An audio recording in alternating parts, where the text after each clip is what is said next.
रक्षाबंधन पर मायके से 3 चीज़ें भूलकर भी ना लाएं। मित्रों, आज हम आपको कुछ ऐसी चीज़ों के बारे में बताएंगे जो रक्षाबंधन पर अगर बेटी अपने मायके से अपने ससुराल को लाती है तो उसके घर की बर्बादी होना शुरू हो जाती है।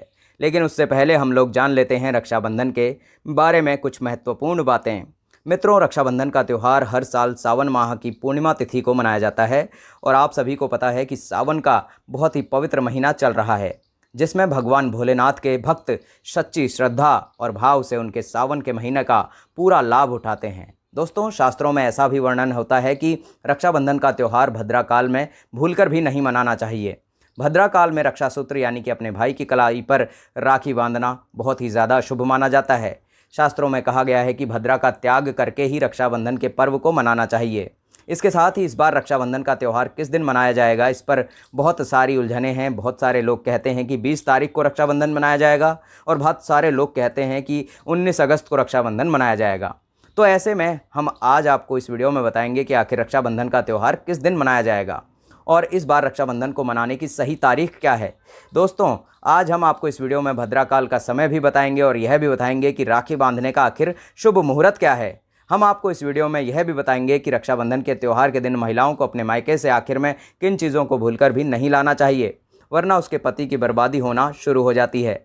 लेकिन दोस्तों, वीडियो में आगे बढ़ने से पहले वीडियो को लाइक करके चैनल को सब्सक्राइब ज़रूर कर लीजिएगा और इस वीडियो को अंत तक ज़रूर देखिएगा, क्योंकि आधा अधूरा ज्ञान हमेशा हानिकारक होता है और यह तो रक्षाबंधन का ज्ञान है जो कि बहुत ही ज़्यादा महत्वपूर्ण है, क्योंकि इसका संबंध भाई बहन के पवित्र रिश्ते से है।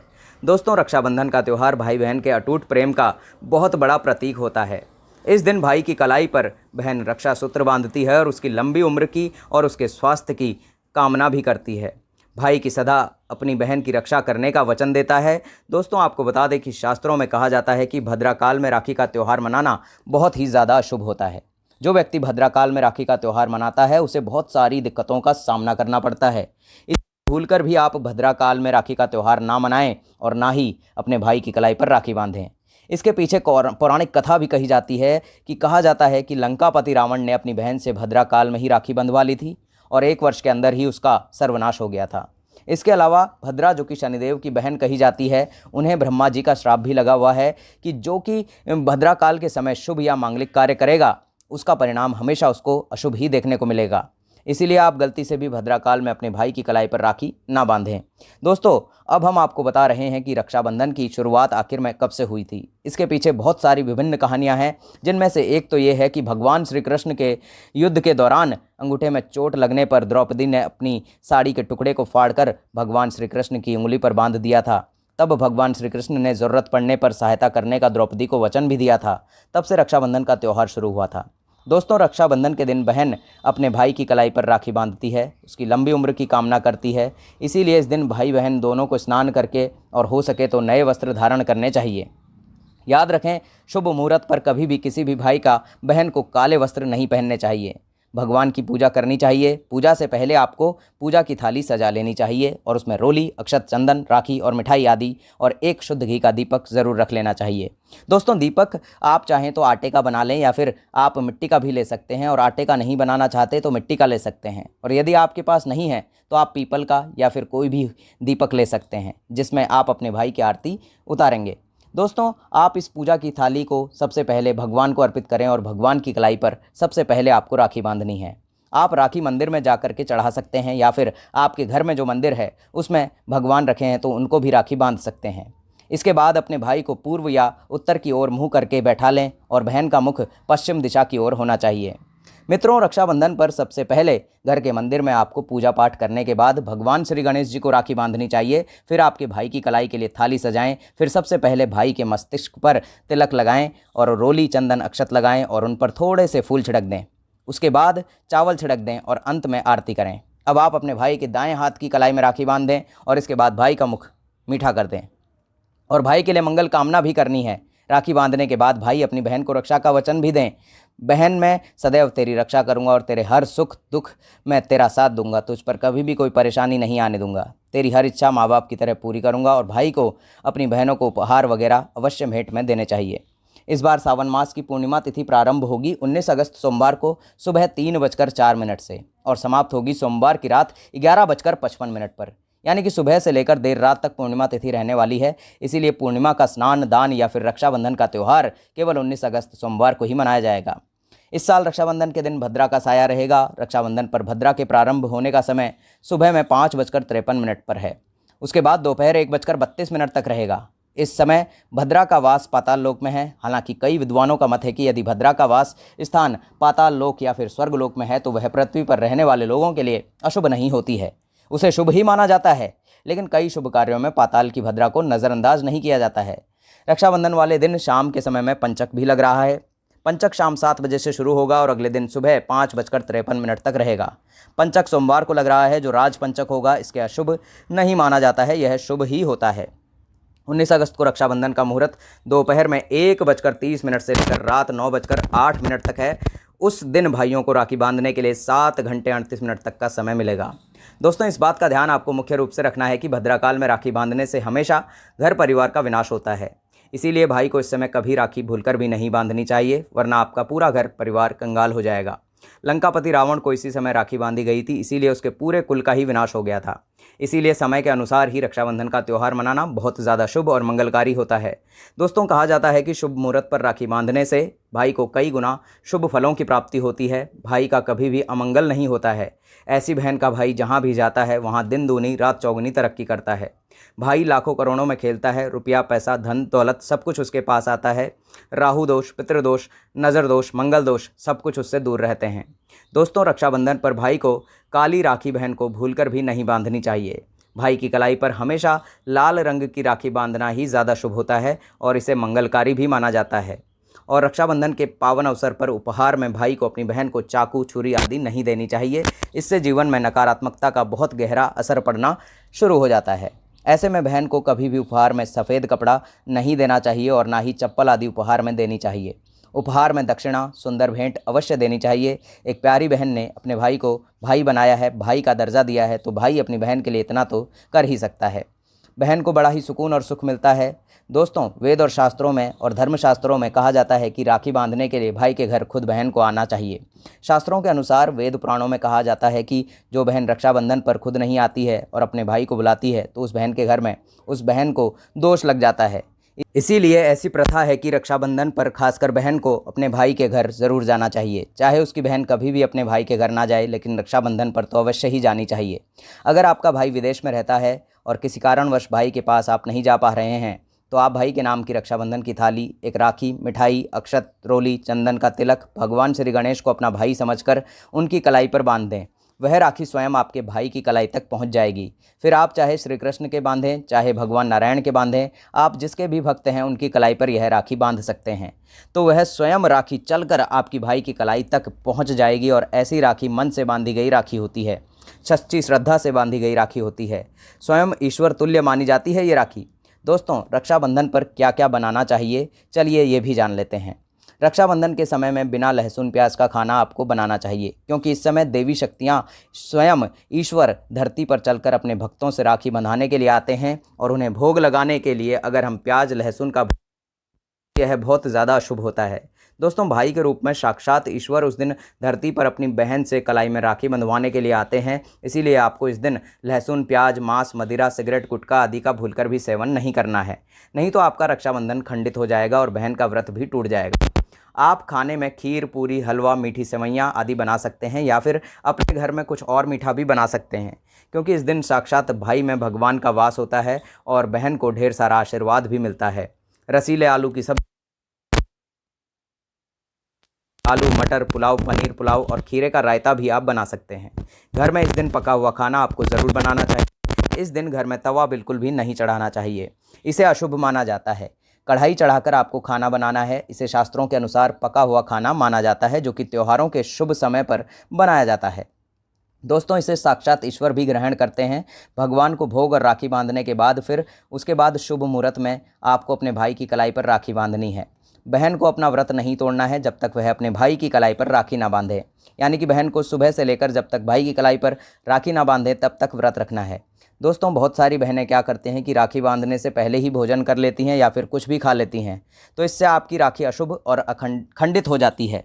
इसीलिए राखी बांधने से आप पहले आपको अपने मुंह को झूठा नहीं करना चाहिए। एक निवाला भी आपको नहीं रखना चाहिए। इससे भाई बहन के बीच प्यार बढ़ता है और ईश्वर का ढेर सारा आशीर्वाद भी मिलता है। दोस्तों, हर बहन को रक्षाबंधन पर एक ऐसा उपाय अवश्य करना चाहिए। अगर इस उपाय को बहन कर लेती है तो उसके भाई को इस दुनिया की कोई शक्ति धनी होने से नहीं रोक पाती है।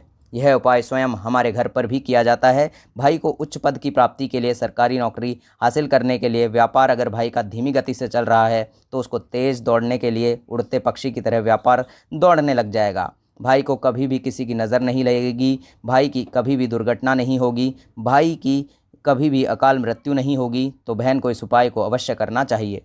इस उपाय को करने के बाद भाई बहन का प्यार भी बढ़ जाता है। तो दोस्तों, आपको क्या करना है, ध्यान से सुनना। सबसे पहले भाई को राखी बंधने के बाद अपने हाथ से कुछ रुपए लेकर आपको मुट्ठी बंद कर देनी है और भाई के ऊपर से 7 बार आपको उतारा कर लेना है। आप जो पैसे अपनी मुट्ठी में बंद किए थे उन पैसों को ले जाकर आपको एक राखी खरीद कर लानी है और राखी खरीद कर लाने के बाद आपको राखी को पीपल के वृक्ष पर बांध देना है या किसी भी धार्मिक पेड़ पर बांध देना है। वृक्ष पर तिलक करें, मीठा भोग लगाएं और वृक्ष पर राखी बांधने से आपके भाई की रक्षा होगी, वह विजय को प्राप्त करेगा।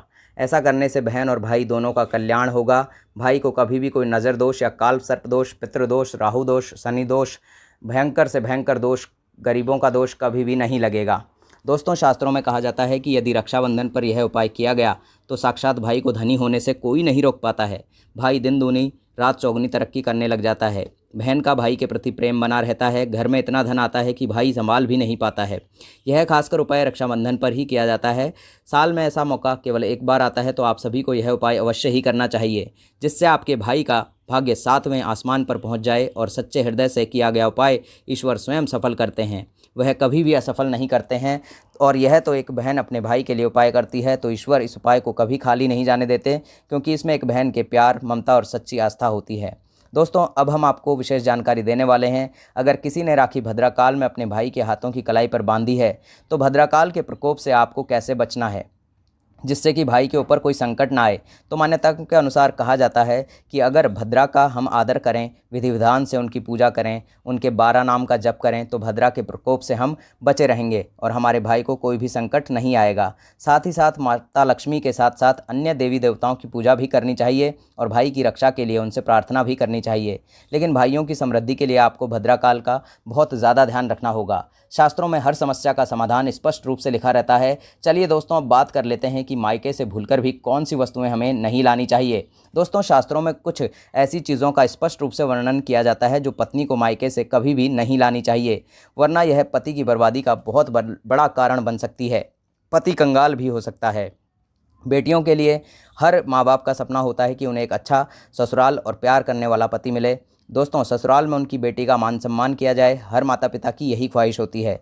हर माता पिता सोचते हैं कि ससुराल में हमारी बेटियों को खुशियां ही खुशियां मिले, लेकिन कई माँ बाप कुछ ऐसी गलतियां कर देते हैं जिसकी वजह से बेटी और उसके पति को जीवन भर दोहरक सहना पड़ता है। बेटी को दी गई कुछ चीज़ों के कारण उसके जीवन में खुशियों की जगह गरीबी, दरिद्रता, दुख, तकलीफ, परेशानी आने लग जाती है। बेटी को कौन सी चीज़ें ऐसी हैं जो कि भूलकर भी नहीं देनी चाहिए। बेटी को कभी भी मिर्च नहीं देनी चाहिए, उसके शादीशुदा जीवन में कड़वाहट आना शुरू हो जाती है। ऐसा माना जाता है कि बेटियों के साथ मिर्च देने से उसके और उसके पति के रिश्तों में खटास पैदा हो जाती है। और बेटी को फल या सूखे मेवे देंगे तो यह बहुत ज़्यादा शुभ होगा। लोग बेटी को गृहस्थ के लिए चूल्हा दे देते हैं, ऐसा करना बहुत ज़्यादा शुभ माना जाता है। कहा जाता है कि अपने परिवार वालों से बेटी को अलग होने है। अगर आप चाहते हैं कि आपकी बेटी परिवार में सुखी और संपन्न रहे तो आप उसे भूलकर भी चूल्हा ना दें। अन्य गृहस्थी से जुड़ी चीज़ों का आप बेटी को भेंट में दे सकते हैं। आपको अपनी बेटी को भूलकर भी तेज़ धारदार वाली चीज़ों को नहीं देना चाहिए। इसका मतलब होता है कि आप उनके रिश्तों में घुलने मिलने से उन्हें रोक रहे हैं। आप अपनी बेटी को मीठी चीज़ें भी दे सकते हैं। इसके अलावा बेटी को भूलकर भी अचार देने से उनके रिश्तों में खटास आ जाती है, जबकि आप खाने पीने की बाकी चीज़ों को अपनी बेटी को दे सकते हैं। दोस्तों, अगर किसी व्यक्ति को लगता है कि उसको उसके मायके से वह सम्मान और मान नहीं मिल रहा है जिसकी वह हकदार है और अब वह मान सम्मान पाना चाहते हैं, अगर किसी पत्नी को लगता है कि आपके पति की इज्जत आपके घर वाले नहीं कर रहे हैं, तो आप यह बेहद सरल उपाय कर सकते हैं। कुछ ही दिन में आपको इसका असर भी देखने को मिल जाएगा। आपको पति का मान सम्मान मायके में होने लगेगा जिसकी वह हकदार हैं। हर कोई चाहता है कि समाज में सभी लोग उसका आदर करें, उसका मान सम्मान करें। कई बार ऐसा होता है कि नेगेटिव एनर्जी की वजह से व्यक्ति को उचित मान सम्मान बिल्कुल भी नहीं मिल पाता है। वहीं ज्योतिष शास्त्र में कुछ ऐसे उपायों के बारे में बताया जाता है जिसके कारण व्यक्ति को मान सम्मान, धन और नौकरी सभी समस्याओं से छुटकारा मिल जाता है। साथ ही काफ़ी लोग आपका भरोसा भी करने लग जाते हैं। तो चलिए जान लेते हैं ऐसे उपाय के बारे में। यदि आप भी चाहते हैं समाज में और आपके ससुराल में आपको मान सम्मान मिले, तो आपको रात को सोते समय एक तांबे के बर्तन में पानी भरकर सोना है और उस बर्तन में आपको सोने या चांदी का कोई सिक्का या आभूषण डाल देना है और सुबह उठकर सबसे पहले आपको बिना मुंह धोए, बिना कुल्ला किए उस जल को पी लेना है। ऐसा करने से व्यक्ति को उचित मान सम्मान मिलना शुरू हो जाता है। साथ ही इस उपाय से जितना भी तनाव आपके जीवन में आ रहा होगा वह भी समाप्त हो जाएगा और आपके दिमाग में, आपके मन में कोई भी तनाव होगा वह भी समाप्त हो जाएगा। रात को सोते समय अपने पलंग के नीचे एक बर्तन में थोड़ा सा पानी रख लेना है और सुबह वह अपने घर से बाहर फेंक देना है। ऐसा करने से वाद विवाद या कोई व्यक्ति आपके ऊपर आरोप लगाता है तो वह सिद्ध नहीं हो पाता है। इस उपाय को करने से आपको सभी प्रकार के वाद विवादों से सदैव सुरक्षा मिलती रहती है। इससे आपके ऊपर जितनी भी नकारात्मकता थी वह सब नष्ट हो जाएगी। आपके घर से भी नकारात्मकता नष्ट हो जाएगी और आपके घर में सकारात्मकता आने लग जाएगी। अगर आप इस पानी को अपने घर से बाहर फेंक देते हैं तो इसी के साथ साथ आपके घर से बहुत सारी नकारात्मक ऊर्जा निकल जाती है। रोज़ाना यह उपाय करें तो कुछ ही दिनों में आपको इसका असर देखने को मिल सकता है। दोस्तों, समाज में मान सम्मान प्राप्ति के लिए, संबंधित समस्याओं के लिए अथवा अगर आपको नौकरी नहीं मिल पा रही है, आपका कारोबार नहीं चल पा रहा है, तो आप कबूतर और चिड़ियों को बाजरा डालना शुरू कर दीजिए। वही बाजरा आपको शुक्रवार के दिन खरीदना है और शनिवार से ये प्रक्रिया शुरू कर देनी है। ऐसा करने से आपको बहुत ज़्यादा लाभ मिलेगा और मान सम्मान के साथ साथ धन संबंधी समस्याएं भी दूर हो जाएंगी। यदि आपको नौकरी नहीं मिल पा रही है तो आपको नौकरी भी मिल जाएगी। साथ ही बुधवार के दिन भगवान श्री गणेश जी को धूप अर्पित करने से व्यक्ति को मान सम्मान की प्राप्ति होती चली जाती है। तो दोस्तों, हम उम्मीद करते हैं कि आपको यह वीडियो अच्छी लगी होगी और समझ में आई होगी कि रक्षाबंधन के दिन माताएं बहनों को भूलकर भी किस चीज़ को अपने घर में नहीं लाना है, वरना आपको बहुत सारी दिक्कतों का सामना करना पड़ जाएगा। अंत में चैनल को ज़रूर सब्सक्राइब कर लीजिएगा दोस्तों, क्योंकि आप भूल जाते हैं।